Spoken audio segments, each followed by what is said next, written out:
మీరు ఇంజనీర్లు, చాలా వరకు మున్సిపల్ కార్పొరేషన్లో కూడా మీరు చేయబోతున్నారు. మీ చేతుల మీద ఒక అద్భుతం జరగబోతుంది. రీజనల్ రింగ్ రోడ్ 360 కిలోమీటర్ల రీజనల్ రింగ్ రోడ్ మీ చేతుల మీద నిర్మాణం కాబోతుంది. రేడియల్ రోడ్స్ మీ చేతుల మీద నిర్మాణం కాబోతున్నాయి. ఫ్యూచర్ సిటీ ఎయిర్పోర్ట్కు కూతవేటు దూరంలో ఫ్యూచర్ సిటీ ఫార్మా సిటీ నిర్మాణం కాబోతుంది. మీ చేతుల మీద మూసీ రివర్ డెవలప్మెంట్ ఫ్రంట్ ఎవరు అడ్డం వచ్చినా నిర్మించి 55 కిలోమీటర్ల మూసీ రివర్ డెవలప్మెంట్ ఫ్రంట్ మీ చేతుల మీదుగా నిర్మించి ప్రపంచానికి ఆదర్శంగా నిలబెడతాం. లండన్లో హడ్సన్ రివర్ ఉంటుంది, అదే లండన్లో థేమ్ రివర్ ఉంటుంది, అమెరికాలో హడ్సన్ రివర్ ఉంటుంది, అదేవిధంగా గుజరాత్లో మీకు సబర్మతి రివర్ ఫ్రంట్ ఉంటుంది. హైదరాబాదు నగరానికి న్యాచురల్గా ఉన్న మూసీ రివర్ ఎందుకు అభివృద్ధి చేసుకోవచ్చా అని నేను అడుగుతున్నా.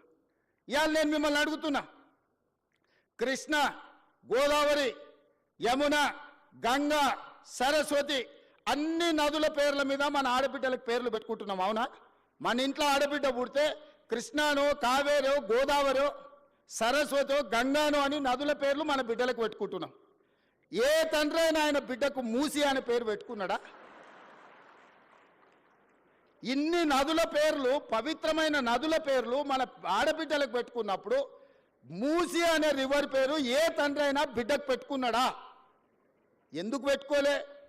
ఆ మూసి కంపు కొడుతుంది కాబట్టి, మూసి మురిగిపోయింది కాబట్టి, మూసిలో విషం చిమ్ముతున్నది కాబట్టి, ఆ విషము, ఆ కంపు, ఆ మురికి మా బిడ్డల పేర్లు పెట్టుకోవద్దని తల్లిదండ్రులు ఏదైతే అనుకుంటున్నారో ఆ మూసి మురికిని ప్రక్షాళన చేయాలనుకుంటున్నా నేను.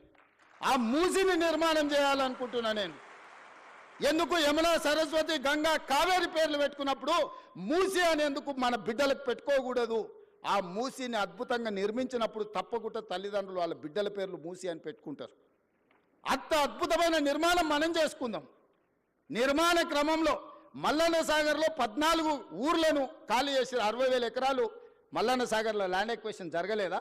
కొండ పోచమ్మలో జరగలేదా? రంగనాయక సాగర్లో ల్యాండ్ ఎక్వేషన్ జరగలేదా? నాగార్జున సాగర్ నిర్మించినప్పుడు ల్యాండ్ ఎక్వేషన్ జరగలేదా? శ్రీశైలంలో మా కొల్లాపూర్ మునిగిపోతే 92 జీవో ఇచ్చి ఇప్పటికి ఇంకా ఉద్యోగాలు ఇవ్వని కేసులు పెండింగ్ ఉన్నాయి. శ్రీశైలం కట్టినప్పుడు నిర్వాసితులు కాలేదా?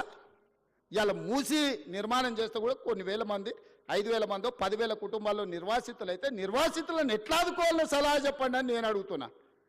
ఈరోజు భూసేకరణ జరిగేటప్పుడు, మూసి నిర్మాణానికి భూమి తీసుకునేటప్పుడు మల్లన్న సాగర్ల భూ నిర్వాసితులను నువ్వు పోలీసులతో కొట్టించి, గుర్రాలతో తొక్కించి కొట్టినావు కదా. ఇవాళ వాళ్ళందరినీ హక్కున పెట్టి చేర్చుకోవడానికి అధికారులను ఇళ్ళు పంపించి వాళ్ళకి డబుల్ బెడ్రూమ్ ఇల్లు ఇచ్చి, తొవ్వ ఖర్చులకి 25,000 ఇచ్చి వాళ్ళకు ఉద్యోగ ఉపాధి అవకాశాలు కల్పించడానికి నేను ఏర్పాట్లు చేస్తున్నా. ఇదేమన్నా తప్ప? వాళ్ళ పిల్లలు వాళ్ళు మూసీలో బతికినరు, మురికిల్లే బతికిను, మురికిల్లే చచ్చిపోయారు. రేపు వాళ్ళ పిల్లలు కూడా ఆ మురికిల్లే పెరిగి మురికిల్లే చచ్చిపోయి మురికిల్లే ఉండాలన్నా వాళ్ళు. ఆ మూసీలు ఉన్న వాళ్ళకు మంచి జీవితం ఉండొద్దా? వాళ్ళ పిల్లలు చదువుకోవద్దా? వాళ్ళు బాగుపడొద్దా? వాళ్ళందరినీ బాగు చేసే బాధ్యత ప్రభుత్వం తీసుకుందామని నేను చెప్తున్నా. మూసీలో మొత్తం 10,000 కుటుంబాలు ఉన్నాయి. 6 నెలల నుంచి ఎన్యూమరేట్ చేయించిన 33 టీంలను పెట్టి ఇల్లు పోయి ప్రతి వాళ్ళ వివరాలు సేకరించి, ప్రతి వాళ్ళ ఆధార్ కార్డు తీసుకొని, ప్రతి కుటుంబం యొక్క వివరాలు 33 టీంలు 6 నెలల నుంచి ఇల్లు పోయి తిరిగి తీసుకొచ్చినాం. ఇప్పుడు అవేర్నెస్ ప్రోగ్రాంలో గోడ మీద మార్కింగ్ చేస్తున్నాం. ఇక్కడి వరకు మూసీ రివర్ బెడ్ ఉన్నది, ఆ పైన బఫర్ జోన్ ఉన్నది. ఇక్కడి వరకు వీటిని తొలగించాల్సి వస్తే మీకు నష్టపరిహారం ఇస్తామని చెప్పి మూసీలో గుడిసెలు వేసుకున్న వాళ్ళకి డబుల్ బెడ్రూమ్ ఇల్లు ఇచ్చి ఆత్మగౌరవంతో బతకడానికి తరలిస్తున్నాం. బఫర్ జోన్లో ఉన్న వాళ్ళని ఏ విధంగా ఆదుకోవాలనో ఆలోచన చేస్తున్నాం. ఇవాళ మీరందరూ సలహా ఇవ్వండి, వాళ్ళకి నష్టపరిహారం ఎట్లిద్దామో చెప్పండి. 1,00,000 కోట్లు కాళేశ్వరంలో కాలబెట్టినావు కదా, నువ్వు కట్టిన కాళేశ్వరం కూలి సచ్చింది కదా, 1,00,000 కోట్లు ఆడ పోసినావు. 5-10 వేల కోట్లు మూసీలో ఉన్న పేదోళ్లకు మంచి ఇండ్లు కట్టించి, మంచి పాఠశాలలు కట్టించి, ఆ పిల్లలకు మంచి ప్లే గ్రౌండ్ ఇచ్చి మంచి విద్యను నేర్పిస్తే వాళ్ళు భవిష్యత్తుకి పునాదులు అవుతారు. వాళ్ళ బాగు కోసం కష్టపడదాం. ఆ పనిలో మీ ఇక్కడున్న ఇంజనీర్లు భాగస్వాములు కాండి అని చెప్పి నేను మిమ్మల్ని అడుగుతున్నా.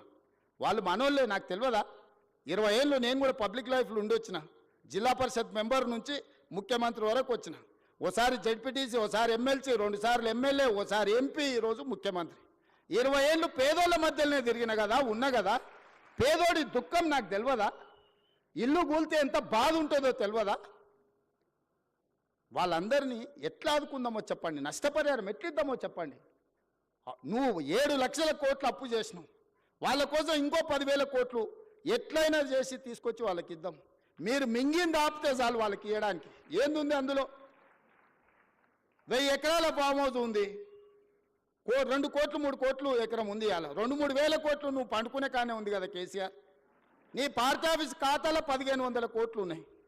నువ్వు పార్టీ పెట్టినాడు 15 రూపాయలు లేవు నీ దగ్గర.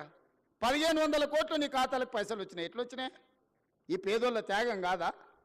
వాళ్ళు ప్రభుత్వం నుంచి, ప్రభుత్వ ఖజానా నుంచి అవసరమైతే ఒక 10,000 కోట్లు ఖర్చు అయినా వాళ్ళని ఒక మంచి అపార్ట్మెంట్స్ కట్టించి, గవర్నమెంట్ ల్యాండ్లో వాళ్ళకి మంచి ఒక కాలనీ కట్టించి, వాళ్ళందరినీ అక్కడికి తరలించి, అక్కడ ఒక హాస్పిటల్, ఒక పాఠశాల, ఒక ఐటీఐ, ఒక జూనియర్ కాలేజు, అవసరమైతే ఒక ఇంజనీరింగ్ కాలేజ్ కట్టించి వాళ్ళకు ఒక మంచి భవిష్యత్తు ఇద్దాం. సలహా ఇవ్వండి. చదువుకోలేదా? అమెరికాలో పోయి చదువు వచ్చిన అంటాడు ఈ సన్నాసి. ఆ పిల్లలు చదువుకోనికే దారి చూపించే తెలియదా? ఈటెల రాజేందర్ గారు అందులో ఇంకా ఆయనకు అంగి మారింది కానీ వాసన అయితే మారినట్టుగా అనిపిస్తలేదు. నాకు కొంచెం గౌరవం